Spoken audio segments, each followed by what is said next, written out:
சேலம் தென் அழகாபுரம் பகுதியில் தேமுதிக கொடிநாளை முன்னிட்டு வெள்ளி விழாவாக சேலம் மாநகர் மாவட்டம் சார்பில் 1000 பேருக்கு சிக்கன் பிரியாணி அன்னதானம் வழங்கப்பட்டது.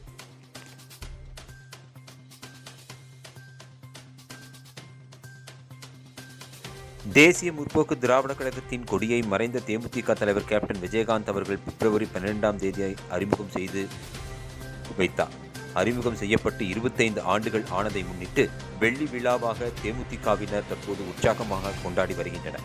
தேமுதிக கொடி அறிமுக தினத்தை முன்னிட்டு தமிழகம் முழுவதும் உள்ள தேமுதிக நிர்வாகிகள், தொண்டர்கள் ஏழை எளிய மக்களுக்கு நலத்திட்ட உதவிகளை வழங்கி கொண்டாட வேண்டும் என தேமுதிக பொதுச் செயலாளர் பிரேமலதா விஜயகாந்த் அவர்கள் அறிவுறுத்தியிருந்தார்.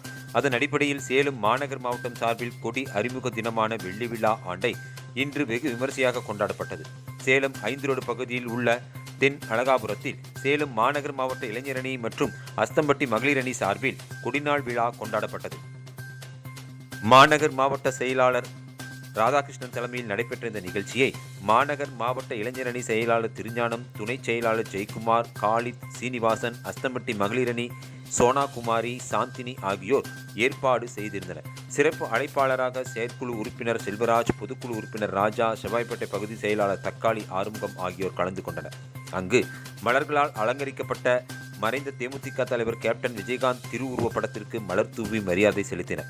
இதனைத் தொடர்ந்து 1000 பேருக்கு தண்ணீர் பாட்டில் மற்றும் சிக்கன் பிரியாணி ஆகியவற்றை அன்னதானமாக வழங்கினர். இந்த நிகழ்ச்சியில் பொதுக்குழு உறுப்பினர் எஸ். நாராயணன், கேப்டன் மன்ற செயலாளர் பன்னீர்செல்வம், வட்டக்கழக செயலாளர் அருண், கிச்சிபாளையம் துணை செயலாளர் ஆசைத்தம்பி, சத்தியமூர்த்தி, மாதேஷ், மணிபிரசாந்த், மார்க்ஸ் உள்ளிட்ட கழக நிர்வாகிகள், தொண்டர்கள் என ஏராளமானோர் கலந்து கொண்டனர்.